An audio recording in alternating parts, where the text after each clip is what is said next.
Okey, sekarang kita tengok kesan cukai dan subsidi terhadap keseimbangan pasaran. Okey, yang pertama ini adalah kesan cukai. Ini adalah kesan cukai dan yang ini adalah subsidi. Okey. Cukai dikenakan kepada pengeluar dan merupakan beban kepada pengeluar. Manakala subsidi adalah bantuan kerajaan kepada pengeluar dan akan mengurangkan kos pengeluaran. Manakala cukai akan meningkatkan kos pengeluaran. Okey, jadi pengenaan cukai dan subsidi dia akan beri kesan kepada penawaran sebab dikenakan kepada pengeluar, maka dia akan beri kesan kepada kelok penawaran. Okey, jadi kita tengok dulu kesan cukai ke atas keseimbangan pasaran. Okey, berdasarkan rajah, keseimbangan berlaku pada titik E apabila QD sama dengan QS. Okey, harga keseimbangan adalah P dan kuantiti keseimbangan adalah Q. Okey, apabila kerajaan kenakan cukai kepada pengeluar, cukai kepada pengeluar, kos pengeluaran akan naik. Kos pengeluaran akan meningkat yang menyebabkan penawaran akan dikurangkan. Jadi kelok penawaran akan alih ke kiri. Kelok penawaran akan alih ke kiri, katalah contohnya S ke S1. So kita lakarkan kelok penawaran alih ke kiri. S ke S1. Okey, jadi keseimbangan baru akan berlaku di E1 apabila permintaan D sama dengan S1, penawaran S1. So apa kesan dia kepada tingkat harga? Harga keseimbangan akan meningkat manakala kuantiti keseimbangan akan menurun. Okey, jadi alih ke kiri, keseimbangan di E1. So pada E1 ni harga akan naik P ke P1, P ke P1 dan kuantiti akan jatuh Q ke Q1. Okay, so kita tengok pula kepada subsidi. Subsidi adalah bantuan kerajaan kepada pengeluar. Sama juga keseimbangan asal berlaku pada titik E apabila QD sama dengan QS, harga P kuantiti Q. Okey, apabila kerajaan bagi subsidi, ini adalah bantuan, so kos pengeluaran akan turun. So, bila kos pengeluaran turun, pengeluar akan tingkatkan penawaran. So, kelok akan alih ke kanan. Okay, daripada mana? S ke S1. So, kita lakarkan kelok alih ke kanan. Ke sini. Okay, alih ke kanan. S1. Keseimbangan baru akan berlaku di E1. Okey, apa kesan kepada harga jika kerajaan bagi subsidi? Harga akan jatuh. Manakala kuantiti akan meningkat. Okey, jadi keseimbangan baru adalah pada E1 harga akan jatuh P ke P1 dan kuantiti akan naik Q ke Q1. Okey, jadi kesimpulan yang kita dapat buat, apabila kerajaan kenakan cukai, harga keseimbangan akan meningkat dan kuantiti keseimbangan akan jatuh. Manakala jika kerajaan bagi subsidi kepada pengeluar, harga pasaran, harga keseimbangan di pasaran akan jatuh dan kuantiti akan meningkat. Okey, seterusnya kita tengok kesan cukai dan subsidi terhadap lebihan pengguna. Okey, kita tengok kesan cukai dulu. Lebihan pengguna yang asal adalah sebanyak P2E. Okey, kawasan yang ini. Itu adalah kawasan lebihan pengguna yang asal. Okey, bila kerajaan kenakan cukai macam tadi, kelok penawaran akan beralih ke kiri. Beralih ke kiri, ke S1. Dan kita akan dapat keseimbangan baru di E1. Kuantiti dia dah jatuh kepada Q1 dan harga telah meningkat ke P3. Okey, jadi untuk tengok kawasan lebihan pengguna, kita rujuk pada kelok penawaran.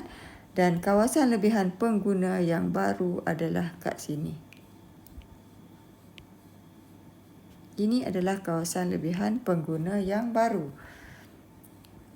So, lebihan pengguna yang baru adalah P3, P2, E1. Ini yang asal dan ini yang baru. Okey, jadi kita dapati lebihan pengguna makin kurang ataupun jatuh. Okey, banyak mana dia jatuh. So, kita tengoklah kat sini, kawasannya adalah yang ini, yang dia tak dapat ni. Tu, semakin berkurang sebanyak kawasan kuning tu. Banyak mana? P2, E1E. Okey, lebihan pengguna akan semakin berkurang. Okey, kita tengok pula untuk subsidi. Sama, dia punya lebihan pengguna yang asal adalah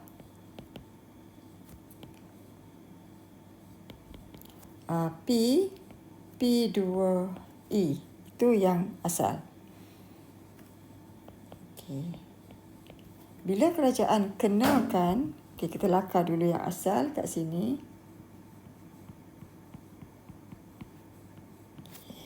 Bila kerajaan bagi subsidi, kita tahu tadi kelok penawaran akan beralih ke kanan. So, kita lakarkan kelok penawaran alih ke kanan daripada S ke S1.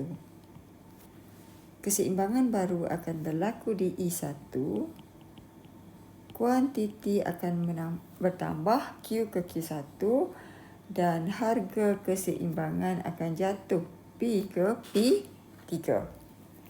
Okey, jadi kita tengok kat mana kawasan lebihan pengguna yang baru. So, ini adalah kawasan yang baru. Semua ni yang merah ni. Ni ke sini. Semua sekali ni. Okey, jadi lebihan pengguna yang baru adalah P3, P2E. Ini baru. So, kita dapati lebihan pengguna yang baru itu adalah lebih besar, kan? Jadi, lebihan pengguna akan meningkat. Okey, banyak mana? Sebanyak kawasan yang ini.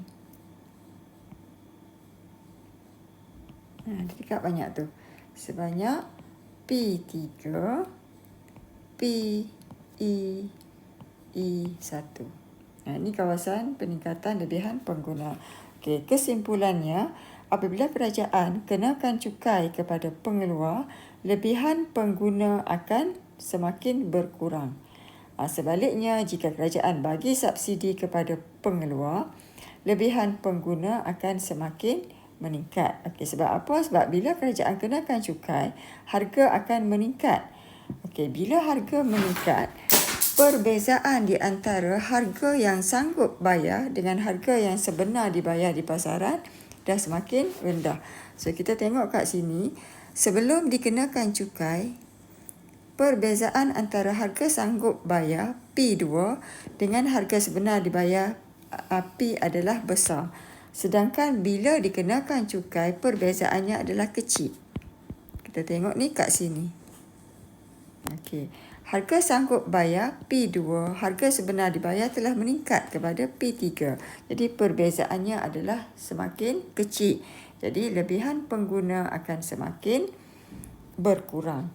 Okey, sebaliknya untuk subsidi, bila dibagi subsidi kepada pengeluar, perbezaan antara harga sanggup bayar dengan harga sebenar dibayar tu semakin besar sebab subsidi akan mengurangkan harga di pasaran. Okey, kita tengok sebelum dibagi subsidi, perbezaannya adalah P2. Sanggup bayar P2, yang sebenar dibayar P. Tapi bila dibagi subsidi, perbezaannya makin besar. Sebab harga sebenar dibayar semakin rendah, P3.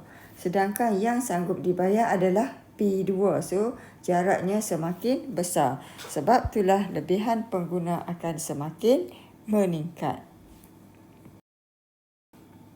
Seterusnya, kesan cukai dan subsidi terhadap lebihan pengeluar. Okey, lebihan pengeluar. Okey, kita tengok yang asalnya adalah kawasan kat bawah ni, sebagaimana yang kita telah belajar sebelum ni, kat bawah ni. Keluk penawaran. Okey, yang asal adalah P1, P dan E. Ini adalah yang asal. Okey, bila kerajaan kenakan cukai, keluk penawaran akan beralih ke kiri. So, kita lakarkan keluk penawaran alih ke kiri, S ke S1. Keseimbangan baru berlaku di E1. Kuantiti keseimbangan akan berkurang ke Q1 dan harga keseimbangan akan naik kepada P3. Okey, jadi kita letak kat sini B. Okey, jadi daripada situ kita tengok lebihan pengeluar yang baru adalah ini. Terujuk kepada penawaran yang baru. Sebanyak B, P3, E1. Okey, jadi kita tahu lebihan pengeluar kan semakin kecil. Okey, sebanyak mana? Sebanyak akan turun sebanyak P1, B, E1E. Okey, kawasan yang kuning ni. Berkurang sebanyak yang tu. Okey, kita tengok pula subsidi. Untuk subsidi, sama juga lebihan pengeluar yang asalnya adalah P1, PE. Ini yang asal. Ni kita tandakan. Yang asal semua samalah kat bawah ni. Okey, sekarang kerajaan bagi subsidi kepada pengeluar yang menyebabkan kos pengeluaran dia akan jatuh dan keluk penawaran akan beralih ke kanan. Okey, katalah ke S1. Keseimbangan baru berlaku di E1 apabila keluk permintaan bersilang dengan keluk penawaran S1. So, kuantiti keseimbangan bertambah ke Q1. Harga keseimbangan jatuh kepada P3. Dan sini kita letak titik B. Okey, so apa kesan dia kepada lebihan pengeluar? Okey, lebihan pengeluar yang baru adalah yang kawasan merah tu B, P3, E1. Ini yang baru. Ni kawasan yang baru ni kat sini yang merah ni. Okey. So, kita dapati dia punya kawasan lebihan pengeluar makin besar. So, lebihan pengeluar akan meningkat. Okey, sebanyak berapa? Sebanyak, tengok kawasan dia punya peningkatannya.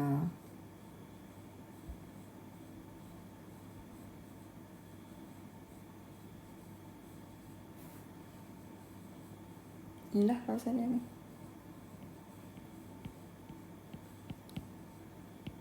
Ni sebanyak tu. Sebanyak tu semakin meningkat.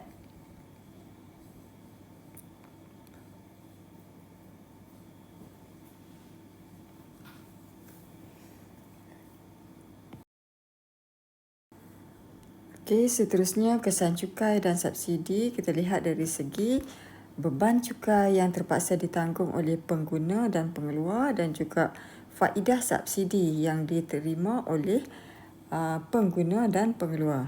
Okey, untuk cukai kita katakan sebagai beban cukai sebab cukai itu perlu dibayar oleh pengeluar kepada kerajaan. Dan beban itu terpaksa ditanggung oleh pengguna dan pengeluar. Manakala subsidi adalah bantuan kerajaan kepada pengeluar yang menyebabkan kos pengeluarannya akan menurun. Dan ini merupakan faedah dan faedah itu akan dinikmati oleh pengguna dan pengeluar. Okay, kita tengok dulu yang pertama iaitu beban cukai yang terpaksa ditanggung oleh pengguna dan pengeluar.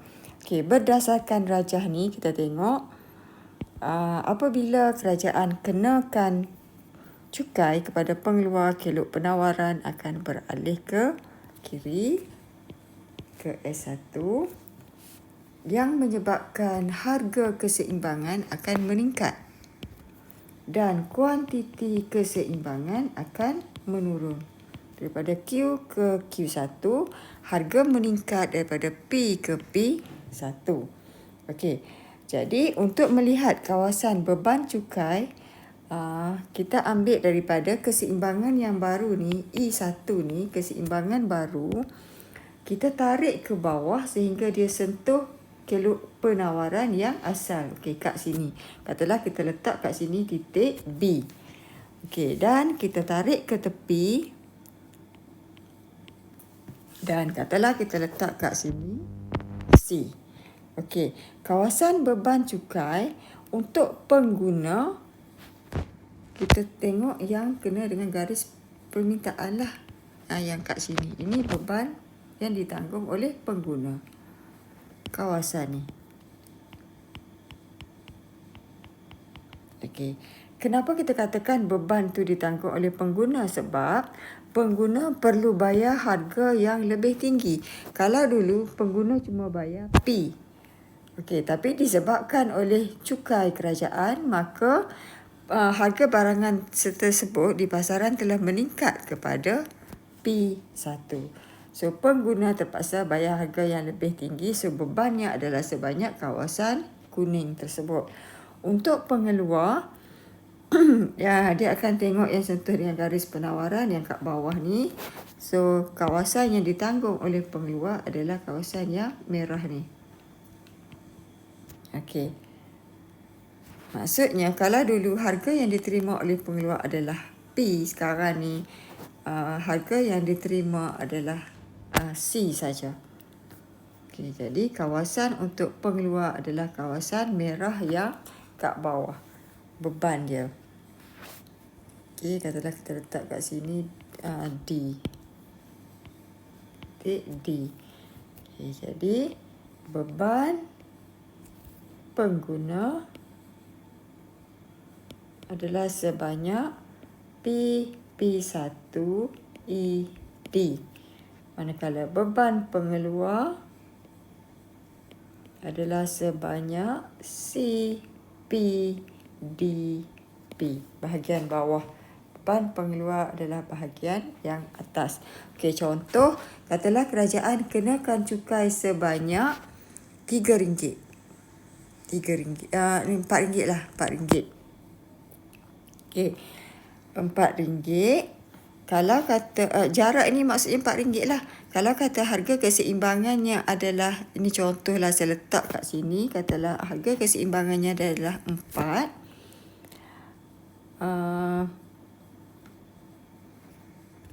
Dan bila kenakan cukai, harga tu naik jadi katalah kepada 6. Okay, so jarak ini 4 dengan 6 ni adalah 2 kan.